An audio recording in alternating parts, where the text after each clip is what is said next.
నమస్తే welcome to వీడియోస్టల్ news ముందుగా headlines అమరావతిలో సొంత ఇంటి నిర్మాణానికి శంకుస్థాపన చేసిన సీఎం చంద్రబాబు నాయుడు ఈ నేల రహదారి పక్కనే ఇంటి నిర్మాణం చేపట్టనున్న సీఎం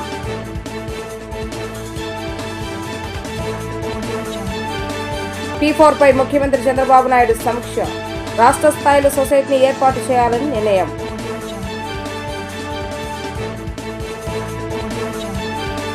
అరకు పర్యటనలో ఉండగా మార్క్ శంకర్ కు గాయాలైనట్లుగా ఫోన్ వచ్చిందన్న ఉప ముఖ్యమంత్రి పవన్ కళ్యాణ్ సుమారు 30 మంది చిన్నారులు ఈ క్యాంపులో ఉండగా ప్రమాదం జరిగిందని వ్యాఖ్య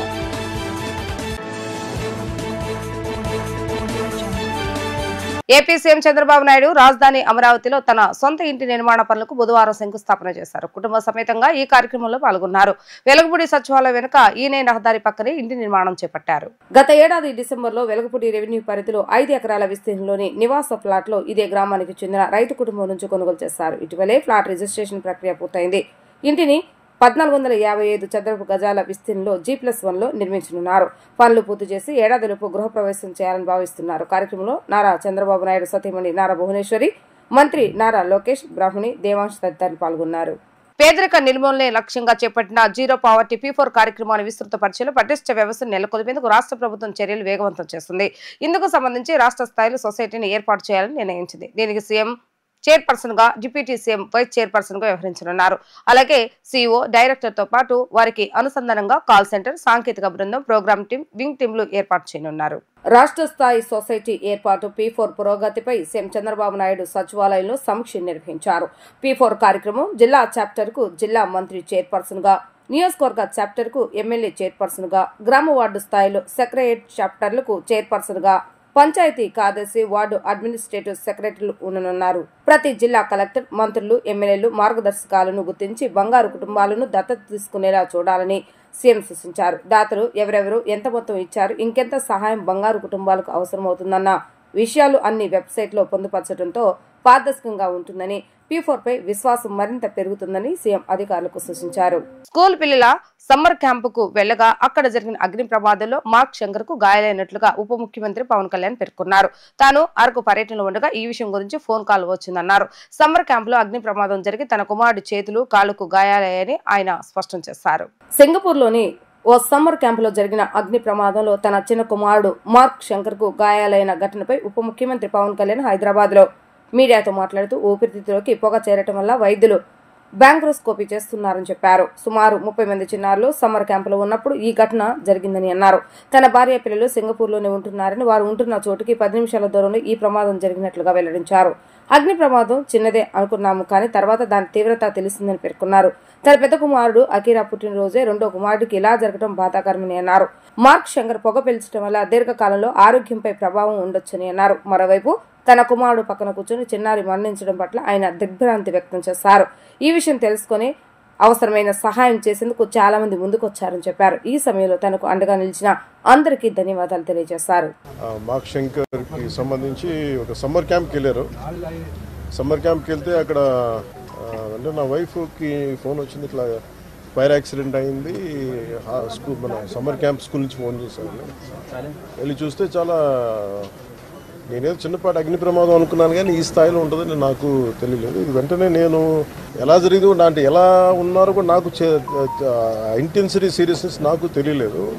అంతా బాగుంటుంది అనుకున్నాను. చూస్తే ఇప్పుడు తనని ప్రస్తుతం హాస్పిటల్లో జాయిన్ చేశారు, బ్రాంకోస్కోపీ పెడతా ఉన్నారు. Very tragic news.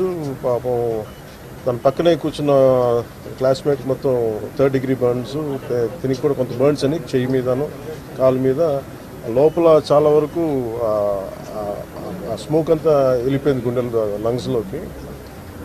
దానికోసం ఇప్పుడు బ్రాంకోస్కోపీ చేస్తూ ఉన్నారు. ఆల్రెడీ ఇంకో పసిబిడ్డ కూడా చనిపోయింది. చాలా బాధ అనిపించింది. దాదాపు 30 మంది పిల్లలు ఈ సమ్మర్ క్యాంపు సంబంధించిన దురదృష్టకరమైన సంఘటన. So quiet an unfortunate incident. So ఈ క్రమంలో నాకు ప్రత్యేకించి ఈ సందర్భంగా నాకు ప్రత్యేకించి ఫోన్ చేసి గౌరవ ప్రధానమంత్రి శ్రీ నరేంద్ర మోదీ గారు నాకు ఫోన్ చేసి పరిస్థితి గురించి వాకప్ చేసి ఆయన అక్కడ సింగపూర్ మనకి ఇండియన్ హై కమిషనర్ కూడా తెలియజేసినందుకు మనస్ఫూర్తిగా ప్రధానమంత్రి నరేంద్ర మోదీ గారికి నా హృదయపూర్వక ధన్యవాదాలు తెలుపుకుంటా ఉన్నాను.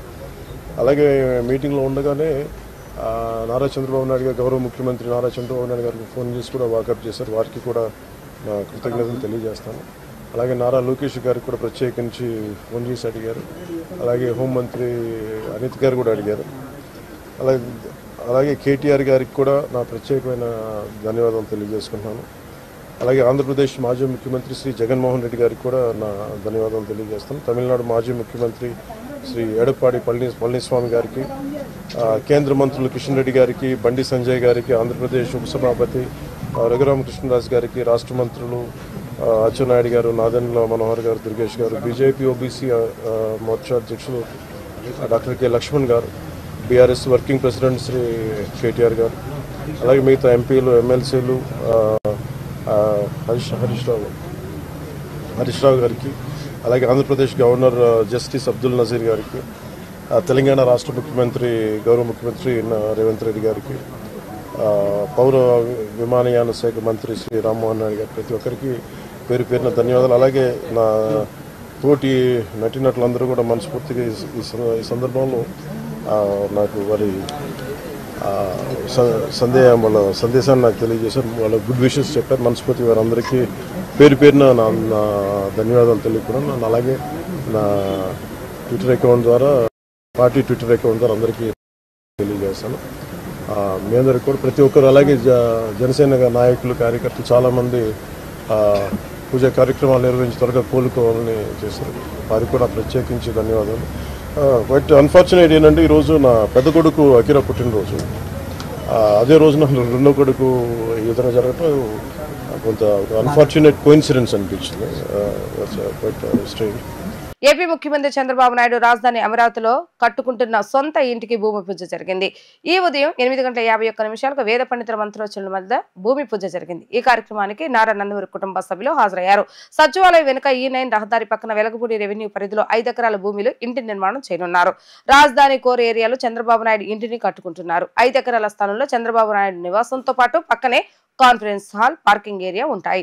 ఇంటికి 1455 చదరపు గజాల విస్తీర్ణంలో G+1 మోడల్లో నిర్మించనున్నారు. రాజధాని ఉద్యమ సమయంలో తమకు ధైర్యం చెప్పి మద్దతు ప్రకటించిన ముఖ్యమంత్రి చంద్రబాబు నాయుడు సతీమణి నారా భువనేశ్వరి తన గాజులను దానంగా ఇచ్చారని రైతులు చెప్పారు. ముఖ్యమంత్రి చంద్రబాబు నాయుడు తమ ప్రాంతంలో ఇల్లు నిర్మించుకోవటం ఆనందంగా ఉందంటున్న వేలపూడి గ్రామస్తులతో మా ప్రతినిధి లిఖిత ఫేస్ టు ఫేస్. ముఖ్యమంత్రి చంద్రబాబు అమరావతిలో ఇల్లు కట్టుకుంటున్నారు. ప్రస్తుతం విజువల్స్ లో చూసుకోవచ్చు. ఏదైతే భూమి పూజ జరుగుతుందో 8:51కి ముహూర్తం కూడా ఇటు ముఖ్యమంత్రి చంద్రబాబు దంపతులు ఇప్పటికే భూమి పూజ కూడా చేస్తారు. ఈ నేపథ్యంలో అమరావతిలో వెలగపూడి గ్రామస్తులందరూ కూడా ఇటు భూమి పూజ చేసేందుకు కూడా సిద్ధమైన నేపథ్యంలో ఇటు గ్రామస్తులందరూ కూడా ఉన్నారు. చాలా హర్షం వ్యక్తం చేస్తున్నారు గ్రామస్తులు. ముఖ్యమంత్రి చంద్రబాబు ఈ ప్రాంతంలో ఇటు ఇల్లు కట్టుకోవటం, అదేవిధంగా కొద్దిసేపట్లో కూడా భూమి పూజ కార్యక్రమాన్ని ముఖ్యమంత్రి చంద్రబాబు దంపతులు కూడా ఆల్రెడీ హాజరయ్యారు. ఇప్పటికే ఎవరైతే భూములు ఇచ్చారో ఆ భూమి ఇచ్చిన రైతులందరికీ కూడా కృతజ్ఞతలు కూడా తెలిపారు. ఇక్కడ మనతో పాటు కొంతమంది గ్రామస్తులు ఉన్నారు. వాళ్ళకి ఎలా ఫీల్ అవుతున్నారు? చంద్రబాబు ఇక్కడ ఇల్లు కట్టుకోబోతున్నారు, ఎలా ఫీల్ అవుతున్నారు? మాకు చాలా ఆనందంగా ఉందండి. ఇవాళ మేము చూద్దామనే వచ్చాము. మేము ఇక్కడ నివాసులు, ఎలగపూడి నివాసులండి. మేము ఇక్కడ మాకు 29 గ్రామాల్లో ఇక్కడ శంకుస్థాపన అనేది మాకు చాలా ఆనందంగా ఉంది. రేపు పిల్లల ఫ్యూచర్ బాగుంటుంది, ఇక్కడ డెవలప్మెంట్ బాగుంటుంది, ఉద్యోగాలు వస్తాయి, ఉపాధి ఉంటుంది, చాలామంది వర్క్ చేసుకోవడానికి ఉంటారు. ఇక్కడ జడ్జిస్కి ఇల్లు డెవలప్మెంట్ చేస్తున్నారు, హైకోర్టు ఉంది, సచివాలయం ఉంది, మరి కాలేజీలు ఉన్నాయి. చాలా చాలా ఆనందంగా ఉందండి మాకు. ఇక్కడ ఇలా శంకుస్థాపన చేసుకోవడం కూడా మాకు చాలా ఆనందంగా ఉంది. ఇది చూసి ఇంకా పెట్టుబడులకు వస్తారు. ఇంకా చాలా చాలా కంపెనీలు వస్తాయి, పెద్ద పెద్ద కంపెనీలు వస్తాయి. మా పిల్లలు ఫ్యూచర్లో, మా పిల్లలు కూడా స్టేట్స్లో ఉన్నవాళ్ళు కూడా ఇది డెవలప్ అయితే ఇక్కడికే వచ్చేస్తారు. మాకు చాలా ఆనందంగా ఉందండి. సార్ చెప్పండి, గత 5 సంవత్సరాలుగా విధ్వంస పాలన జరిగింది, కానీ అమరావతి రైతుల కోసం నిలబడ్డారు ముఖ్యమంత్రి చంద్రబాబు. అదేవిధంగా ఇప్పుడు మీ ప్రాంతంలో ఇల్లు కట్టుకోబోతున్నారు, ఎలా ఫీల్ అవుతున్నారు? చాలా చాలా చాలా ఫీల్ అవుతుందండి. అసలు ఈ ఆనందాన్ని మాటలతో చెప్పలేనంత ఇదిగా ఫీల్ అవుతుందండి. గత ప్రభుత్వం పెట్టిన ఇబ్బందులు 5 సంవత్సరాలు పెట్టినా కూడా ఇవాళ ఇలాంటి ఒక్క రోజుకితో మేము అన్ని పటాపంచలైపోయినట్టు చాలా ఆనందంగా ఫీల్ అవుతుందండి. అదొకటండి మెయిన్ మా యలగపూడి రైతులు భూమి కొనుక్కోవడం ఆయన గారు, మా యలగపూడి గ్రామంలో మా యలగపూడి రెవెన్యూలో ఆయన గారు రేపు నుంచి మీ నివాసం ఏంటంటే యలగపూడి అనేది మేము చాలా ఆనందంగా చాలా ఫీల్ అయిపోతున్నామండి. చాలా సంతోషంగా ఉందండి. సార్ అదేవిధంగా మీకు అమరావతి రైతుల్లో మహిళలు కీలక పాత్ర పోషించారు. అప్పుడు భువనేశ్వరి గారు గాజులు సమర్పించారు. ఇప్పుడు వాళ్ళకి అదేవిధంగా మీ గ్రామంలో ఇప్పుడు ఇల్లు కట్టుకుంటున్నారు. అసలు ఎలా అనిపిస్తుంది అంటే ఇప్పుడు రాజధాని ఇప్పుడు చంద్రబాబు నాయుడు మీ ఇల్లు ఎక్కడ అంటే వెతకకుండా అని చెప్పి గర్వంగా చెప్పారు. ఎలా ఫీల్ అవుతుంది? మేము చాలా ఫీల్ అవుతుందండి. ఎందుకంటే ఆ రోజుల్లో మన ఆడపడుచులు చాలా బాధపడుతున్నారని ఆమె దోచిన సాయం వచ్చి పలకరించిపోవటానికి వచ్చి చేతులు గాజులు అలా తీసి ఇచ్చేశారంటే మాకు చాలా బాధ వేసిందండి. ఎందుకంటే మన తల్లి లాంటి తల్లి మనకి సపోర్ట్ ఉంది అని చాలా గర్వంగా ఫీల్ అయ్యి ఇవాళ ఈ కార్యక్రమం చేస్తున్నందుకు చాలా ఆనందంగా చాలా సంతోషంగా ఫీల్ అవుతుంది. మొత్తం మీద చూసుకున్నట్లయితే రాజధాని అమరావతిలో తమ నివాసం ఏర్పాటు చేసినందుకు ముఖ్యమంత్రి చంద్రబాబు కూడా చాలా ఆనందం కూడా వ్యక్తం చేస్తారు. ఇక్కడ మనతో పాటు కొంతమంది రైతులు ఉన్నారు. చెప్పండి, యలగపూడి గ్రామంలో ముఖ్యమంత్రి చంద్రబాబు ఇప్పుడు ఇల్లు కట్టుకోబోతున్నారు, ఎలా ఫీల్ అవుతున్నారు? యలగపూడి గ్రామ నివాసిగా చాలా సంతోషంగా ఆనందంగా ఉందండి. మొట్టమొదటిసారిగా 2015లో బాబు గారు సెక్రటరీ శంకుస్థాపనప్పుడు సంతోషపడ్డామండి. తర్వాత జగన్మోహన్ రెడ్డి గారు అధికారంలో వచ్చే ముందు ఆ పక్కన ఉన్న మంత్రులు మొత్తం చంద్రబాబు నాయుడు గారు ఇల్లు కట్టుకోలేదు, మా నాయకుడు ఇక్కడ ఇల్లు కట్టుకున్నాడు, రాజధాని ఇక్కడే ఉంటుందని చెప్పి మమ్మల్ని చాలా మోసం చేశాడు. కొంతమంది రైతులను కూడా ఇక్కడ ఉన్న రైతులు కూడా నమ్మి కొంతమంది ఓట్లు కూడా వేశారండి. దాన్ని కూడా అధికారంలోకి వచ్చిన తర్వాత 3 రాజధానులు అని చెప్పి మమ్మల్ని చాలా హింసకు గురి చేశాడు, బాధ పెట్టాడు, కేసులు పెట్టాడు, అనేక రకాల హింసలకు గురి చేశాడు. బాబు గారు అఖండ మెజార్టీతో కూటమి ప్రభుత్వం అధికారంలోకి వచ్చిన తర్వాత అమరావతి అభివృద్ధికి పరుగులు పెడుతుందండి. ఇప్పుడు చెప్పాలంటే బాబు గారు శంకుస్థాపన చేయడం వలన అమరావతి అభివృద్ధి చెందుతుంది, ఆంధ్రప్రదేశ్కి పునాది రాయి పడుతుందండి. ఎందుకంటే ఇప్పుడు దాకా రాష్ట్రానికి రాజధాని లేని రాష్ట్రం చేశారు. ఇప్పుడు మన రాష్ట్రానికి రాజధాని వస్తే కనుక ఉపాధి అవకాశాలు కానీ ఉద్యోగ అవకాశాలు కానీ 100% వస్తాయండి. ఇదివరకు ఇక్కడ ఆంధ్రప్రదేశ్లో వాళ్ళు మొత్తం ఈ చెన్నై కానీ హైదరాబాద్ కానీ బెంగళూరు కానీ ఉద్యోగాలు పోయారండి. అప్పుడు అవకాశం లేదండి. రెండోది ఇక్కడ బాబు గారు ఇల్లు కట్టుకుంది కూడా అమరావతి ఇది నడిబొట్టు అండి. పక్కన ఇటు కాలేజీ ఉంది, ఎన్ఐడి ఉంది, ఎన్జిఓస్ క్వార్టర్స్ ఉన్నాయి, హైకోర్టు ఉంది, మళ్ళీ ఐఏఎస్ ఆఫీసర్లు కానీ మొత్తం అందుబాటులో ఉంటారు. అమరావతి అభివృద్ధి పూర్తి స్థాయిలో జరుగుతుందని చెప్పి చాలా ఆశతో ఉన్నామండి. సార్ గత 5 సంవత్సరాలుగా విధ్వంస పాలన చూశారు. అప్పుడు మతానం అన్నారు మంత్రులు, అందరూ కూడా ఇప్పుడున్న మంత్రులు, కానీ నిజం చేసి చూపించారు చంద్రబాబు. ఆయన మీకు చేసిన మొత్తం ఉద్యమంలో కూడా ఆయన ఖచ్చితంగా నిలబడ్డారు. ఆయనతో పాటు పవన్ కళ్యాణ్ అందరూ కూడా నిలబడ్డారు. ఇప్పుడు ఆయన ఇక్కడ ఇల్లు కట్టుకుంటున్నారు. ఫ్యూచర్లో అసలు ఎలా ఉండబోతుంది, అసలు ఎలా ఫీల్ అవుతున్నారు పిల్లలు కానీ? చాలా అభివృద్ధి చెందిద్దండి. ఎందుకంటే బాబు గారు ఇల్లు కట్టుకున్నప్పుడు ఆటోమేటిక్గా మినిస్టర్లు కానీ ఎమ్మెల్యేలు కానీ వాళ్ళు ఇల్లు కట్టుకుంటారు. మాకు ఫ్లాట్లు ఇచ్చినప్పుడు, భూములు ఇచ్చినప్పుడు ఫ్లాట్లు కూడా మేము కట్టుకుంటామండి. కానీ ఆయన విధ్వంసం పాలన ఎట్లా ఉందో మేము 5 సంవత్సరాల్లో చాలా చూసామండి. కానీ మేము ఒక విషయం మట్టికి మర్చిపోలేమండి. ఎందుకంటే సంక్రాంతి పండుగ రోజు మేము చాలా బాధతో ఉంటే మా శిబిరాలకు వచ్చి భువనేశ్వర్ గారు కానీ బాబు గారు కానీ వచ్చి మేము కనీసంగా పండగ కూడా చేసుకునే పరిస్థితి లేకపోతే అరిసెలు తీసుకొచ్చి మాకు అరిసెలు ఇచ్చారు, గాజులు కూడా ఇచ్చారండి భువనేశ్వర్ గారు. మాకు ఆ గాజులు కూడా గుర్తుగా ఇప్పుడు కూడా ఉన్నాయండి. మేము ఆ గాజుల్ని మళ్ళీ కొంచెం బాగు చేసి కొత్తవి చేసి ఇద్దాం అనుకుంటే అనుమతి ఇవ్వలేదండి. ఇప్పుడు ఎందుకంటే సెక్యూరిటీ ప్రాబ్లం కాబట్టి మేము కూడా వాళ్ళకి అమరావతి వెలగపూడి నివాసులుగా మేము బట్టలు పెట్టాలని చాలా ఆశతో ఎదురు చేశాం.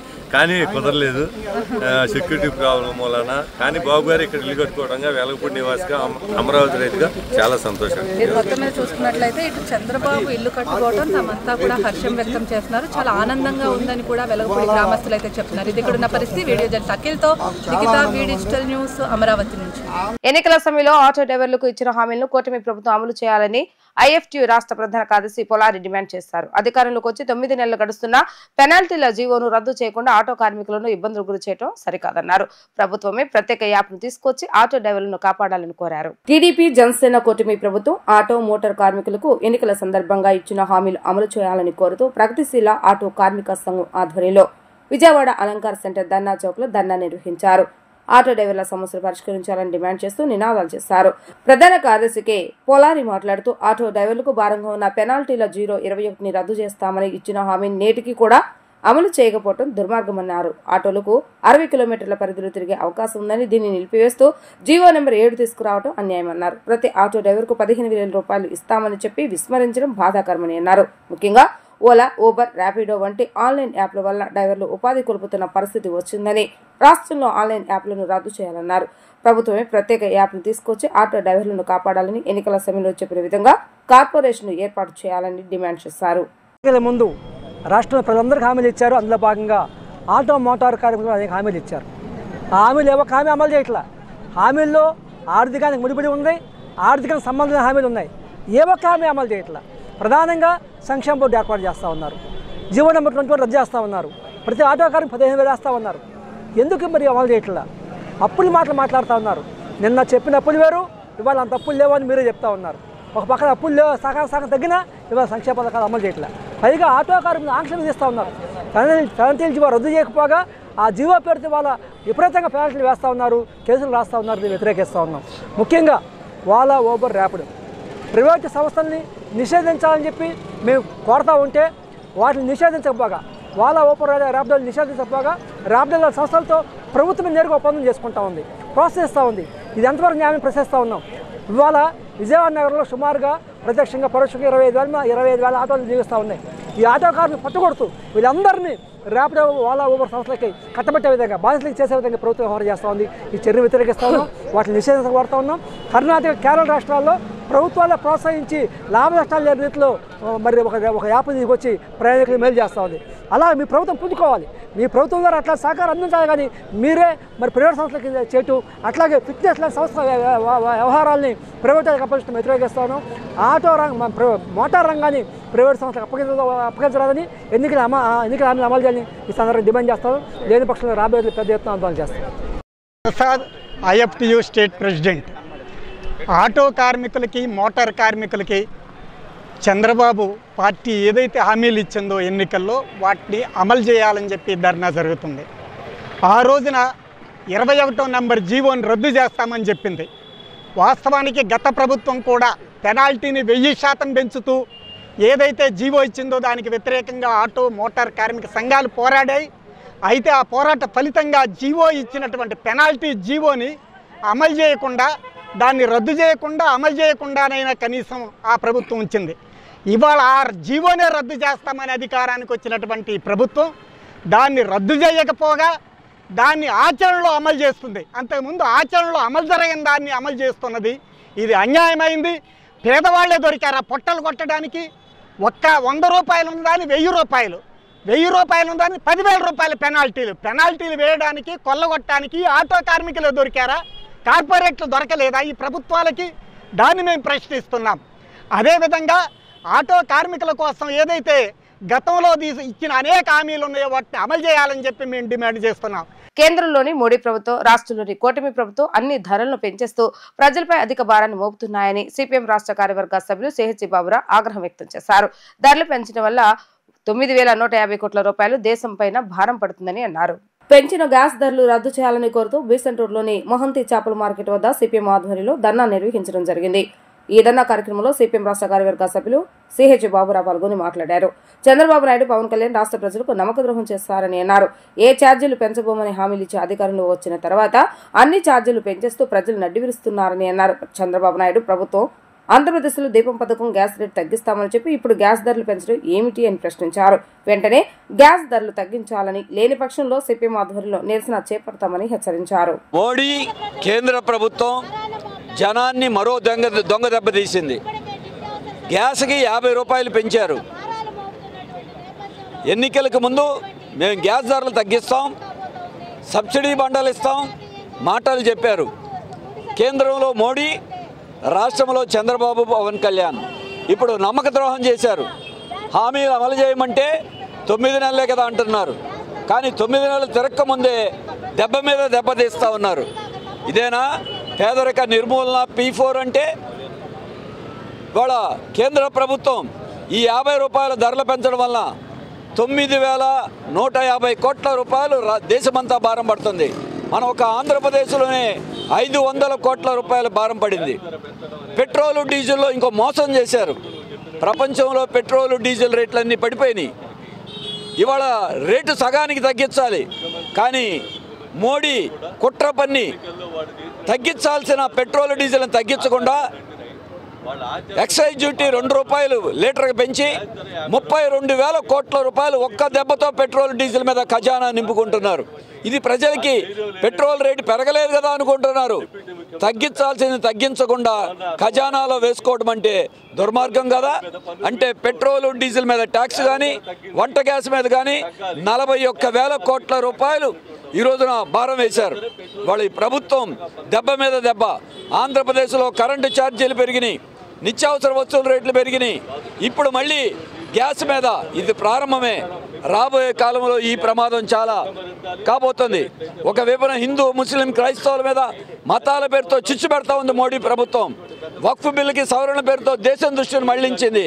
ఇప్పుడు మాత్రం హిందువు లేదు, ముస్లిం లేదు, క్రైస్తవు లేదు, మొత్తాన్ని కలిపి పెట్రోల్ డీజిల్తో జనం అందరినీ దోపిడీ చేస్తోంది.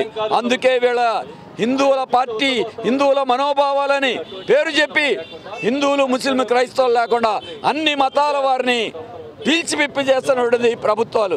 ఇవాళ చంద్రబాబు నాయుడు గారు, పవన్ కళ్యాణ్ గారు కూడా బాధ్యత వహించాలి. ఎన్డీఏలో మీరందరూ భాగస్వాములే, మీరందరూ కలిపేస్తున్నదే. కాబట్టి బాధ్యత మీ అందరిది. ఆంధ్రప్రదేశ్లో ఇప్పటికైనా సరే దీపం పథకం, గ్యాస్ రేటు తగ్గిస్తాము, సబ్సిడీ వేస్తామని చెప్పారు. 1,50,00,000 మంది ఉంటే 40 లక్షల మందికి కూడా పథకం వర్తించదు. అందులో కూడా సగం మందికి డబ్బులు రాలా. 3 బండలు తగ్గించి మిగిలిన 6 బండలకి రేటు పెంచుతారు. ఇదేనా మీ దీపం? దీపం ఆర్పే పథకమా, దీపం వెలిగించే పథకమా? సమాధానం చెప్పాల్సిన అవసరం ఉంది. అందుకే సిపిఎం దేశవ్యాప్తంగా ఈ మతోన్మాదాన్ని రెచ్చగొట్టి జనం ఎత్తిన భారం వేసి, గ్యాస్ భారం వేసిన, పెట్రోల్ డీజిల్ పన్నులు పెంచినటువంటి బీజేపీ ప్రభుత్వం, ఎన్డీఏ ప్రభుత్వానికి వ్యతిరేకంగా దేశవ్యాప్తంగా రాష్ట్ర వ్యాప్తంగా ఉద్యమం చేస్తాం. ఇది ప్రజలందరి సమస్య. ప్రజలందరూ కలిసి రావాలని మేము విజ్ఞప్తి చేస్తాం. రీజనల్ పాస్పోర్ట్ సేవా కేంద్రం ద్వారా అత్యుత్తమ సేవలు అందుతాయని కేంద్ర విదేశాంగ పర్యావరణ అటవీ శాఖ సహాయ మంత్రి కీర్తివర్ధన్ సింగ్ తెలిపారు. అమరావతిలో 2 ఎకరాల్లో పాస్పోర్ట్ కార్యాలయ ఏర్పాటుకు సీఎం చంద్రబాబు నాయుడు అవకాశం కల్పించారని అన్నారు. రీజనల్ పాస్పోర్ట్ సేవా కేంద్రం ద్వారా రోజుకు 1000 దరఖాస్తులు ప్రాసెస్ చేస్తున్నారని ఆయన వివరించారు. విజయవాడ బందర్ రోడ్లోని స్టాలిన్ బిల్డింగ్ లో నూతనంగా ఏర్పాటైన రీజనల్ సేవా కేంద్రాన్ని కేంద్ర విదేశాంగ పర్యావరణ అటవీ శాఖ సహాయ మంత్రి కీర్తివర్ధన్ సింగ్ ప్రారంభించారు. ఈ సందర్భంగా ఏర్పాటైన సభలో కీర్తివర్ధన్ సింగ్ మాట్లాడుతూ మన దేశం నుంచి ప్రపంచవ్యాప్తంగా వివిధ దేశాలకు వెళుతున్న వారి సంఖ్య క్రమంగా పెరుగుతుందని అన్నారు. ముఖ్యంగా ఏపీ నుంచి అత్యధిక సంఖ్యలో ప్రజలు విదేశాలకు వెళుతున్న దృష్ట్యా పాస్పోర్ట్ సేవా కేంద్రాల ఆవశ్యకత పెరుగుతుందని అన్నారు. ఈ కేంద్రం ద్వారా రోజుకు 1000 దరఖాస్తులు ప్రాసెస్ పూర్తి అవుతాయని తెలిపారు. ఏపీలో పోలీస్ వెరిఫికేషన్ కూడా త్వరితగతిన జరుగుతుందని అన్నారు. రీజనల్ పాస్పోర్ట్ సేవా కేంద్రం ద్వారా అత్యుత్తమ సేవలు అందుతాయని ఆకాంక్షను ఆయన వ్యక్తం చేశారు. 247 వికసిత్ భారత లక్ష్యాలు పూర్తి చేసే దిశగా ప్రభుత్వం పనిచేస్తుందని అన్నారు. ఎంపీ కేశవ్ శివనాథ్, తూర్పు ఎమ్మెల్యే గద్దె రామ్మోహన్ మాట్లాడుతూ పాస్పోర్ట్ సేవలు సరళీతరం చేసే దిశగా చర్యలు తీసుకుంటున్నారని తెలిపారు. విశాఖతో పాటు విజయవాడలో కూడా రీజనల్ కార్యాలయం ఏర్పాటు చేసుకున్నామని, అమరావతిలో గల ప్రాంతీయ సంఘ కార్యాలయం ఏర్పాటు కానుందని తెలిపారు. కార్పొరేట్ కార్యాలయాలకు దీటుగా పాస్పోర్ట్ కార్యాలయాన్ని తీర్చిదిద్దారని, అంకిత భావంతో సేవలు అందిస్తున్న పాస్పోర్ట్ ఆఫీసర్ హర్షవర్ధన్ అభినందించారు. కార్యక్రమంలో పాస్పోర్ట్ కార్యాలయం అధికారులు, సిబ్బంది పాల్గొన్నారు. Regional passport office that has been set up here, कितनी अच्छी फैसिलिटीज़ हैं वहाँ पे, कितना अच्छा सिस्टम है. एंड हम लोगों का ये कोशिश है, it's a endeavour that any applicant who comes and applies for a passport, उसको we can ensure the service to him in a smooth and seamless manner. That's why we have passport printing facilities also in the same building, in the same complex. And we are trying to do this to all our passport seva kendras, all our regional passport offices throughout our country. And most of them have already been renovated. The Tata consultants have been given this task of renovating, shifting, or building new passport offices all over the country.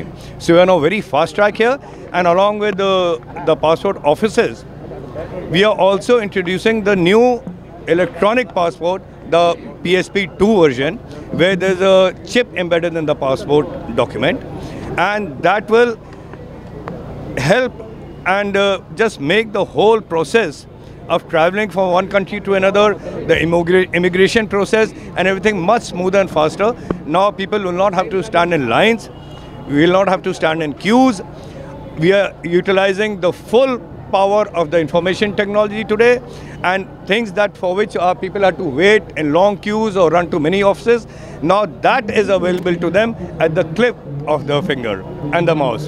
ఆంధ్రప్రదేశ్కి 2 passport ఆఫీసులు, ఒకటి వైజాగ్ ఒకటి విజయవాడ ఉండటం చాలా ఇక్కడ ఈ ప్రాంతంలో ఎక్కువగా గల్ఫ్ వెళ్ళే ప్రజలే కాకుండా అమెరికా యూరోప్లోకి వెళ్ళే ప్రజలు ఇక్కడ ఎక్కువ మంది ఉంటారు. ఈ పాస్పోర్ట్ సేవలు మొన్నటిదాకా 600 ప్రింట్ అయ్యాయి, అది కూడా వైజాగ్ వెళ్ళి వచ్చేది. వాళ్ళ 2000 కెపాసిటీకి వచ్చిందంటే ఇది ఈ సేవా కేంద్రం యొక్క యూజ్ మనం అర్థం చేసుకోవచ్చు. కాబట్టి ఎవరు కూడా పాస్పోర్ట్ కోసం వారం 10 రోజుల మించి ఎక్కువ వెయిట్ చేసే పరిస్థితి ఉండదు. ఎందుకంటే ఎవ్రీ ఇయర్ 3 lakhs పాస్పోర్ట్స్ ఈ ఆఫీస్ నుంచే డెలివరీ అవుతాయి. కాబట్టి ఇటువంటి సేవా కార్యక్రమాలు మన ఇంకొకటే అన్నిటికన్నా ప్రధాని నరేంద్ర మోడీ గారి వికసిత్ భారత్లో భాగం. మనం 247 వికసిత్ భారత్లో భాగంగా అన్ని పాస్పోర్ట్ ఆఫీసులు కూడా చక్కటి కార్పొరేట్ ఆఫీసు లాగా తయారవుతున్నాయి. అటువంటి చక్కటి వాతావరణం ఉంటే వచ్చే వాళ్ళకు కూడా ఇబ్బంది లేకుండా ఉంటుందని తెలియజేస్తూ, ఇక అన్నిటికన్నా ముఖ్యంగా రాబోయే కాలంలో మన అమరావతి ప్రాంతంలో ఇవాళ ఎక్స్టర్నల్ అఫైర్స్ వారు ప్రాంతీయ కార్యాలయం ఒకటి ఓపెన్ చేయబోతున్నారు.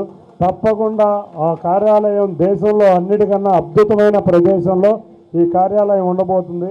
దానికి ముఖ్యంగా గౌరవ ముఖ్యమంత్రి గారికి, గౌరవ ప్రధానమంత్రి గారికి, ఎక్స్టర్నల్ అఫైర్స్ మంత్రి గారికి అందరికీ కూడా ధన్యవాదాలు తెలుపుకుంటూ థ్యాంక్ యూ. రాష్ట్రంలో అవినీతి, అరాచక పాలన అంతమంది ప్రజాప్రభుత్వం అధికారంలోకి వచ్చిన సంగతి కార్పొరేషన్ అధికారులు గుర్తుపెట్టుకోవాలని టీడీపీ ఫ్లోర్ లీడర్ నిల్బండ్ల బాలస్వామి పేర్కొన్నారు. కూటమి ప్రభుత్వంలో అవినీతి ఆక్రమణలకు స్థానం లేదని ఉద్ఘాటించారు. వీఎంసీ కౌన్సిల్లోని టీడీపీ ఛాంబర్లో విలేకరుల సమావేశాన్ని నిర్వహించారు. ఈ సందర్భంగా నిల్బండ్ల బాలస్వామి మీడియాతో మాట్లాడారు. రాష్ట్రంలో అవినీతి రాక్షస పాలన ముగిసి 9 నెలలైన నేటికి కార్పొరేషన్లోని పలు విభాగాల ఉన్నతాధికారులు కార్పొరేషన్ పాలక పక్షానికి, మేయర్కి నెలవారీ మామూళ్లు చెల్లిస్తున్నట్లుగా వస్తున్న వార్తా కథనాలను తీవ్రంగా ఖండిస్తున్నట్లుగా పేర్కొన్నారు. ఈ రాష్ట్రంలో ప్రజాప్రభుత్వం అధికారంలో ఉందన్న సంగతి కార్పొరేషన్ అధికారులు గుర్తించాలన్నారు.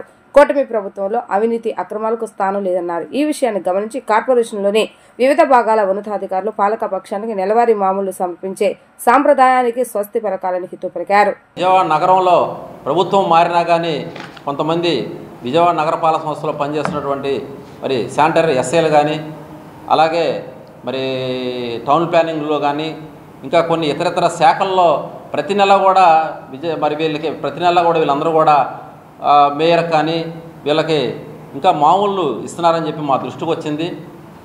ఎవరు కూడా అధికారులు ఎవరు కూడా మామూలు ఇవ్వాల్సిన పని లేదు. ఇది తెలుగుదేశం ప్రభుత్వం.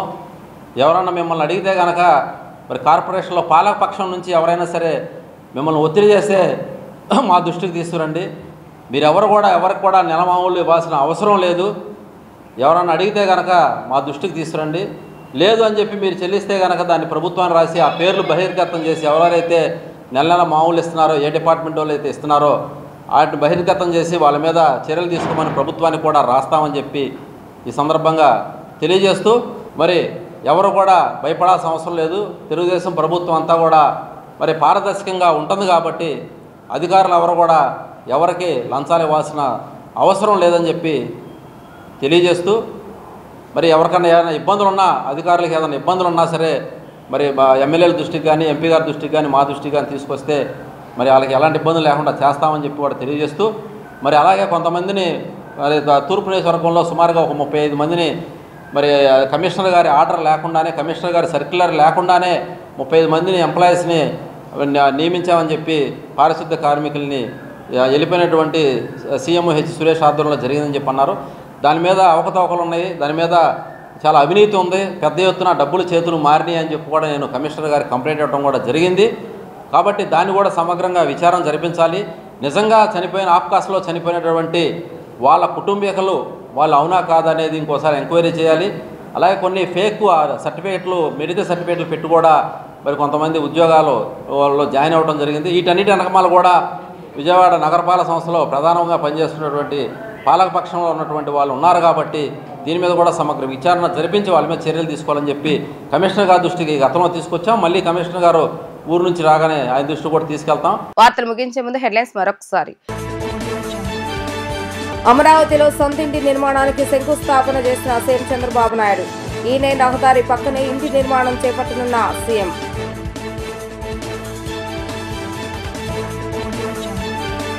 P4 పై ముఖ్యమంత్రి చంద్రబాబు నాయుడు సమీక్ష. రాష్ట్ర స్థాయిలో సొసైటీని ఏర్పాటు చేయాలని నిర్ణయం.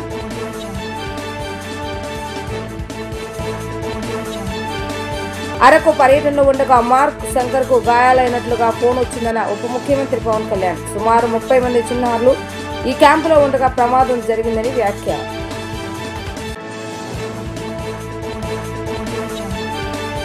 ఇవి రోజు వార్తా విశేషాలు. మరలా తిరిగి ప్రసారమే వార్తలు మళ్ళీ కలుద్దాం. అందరికీ సెలవు. నమస్కారం.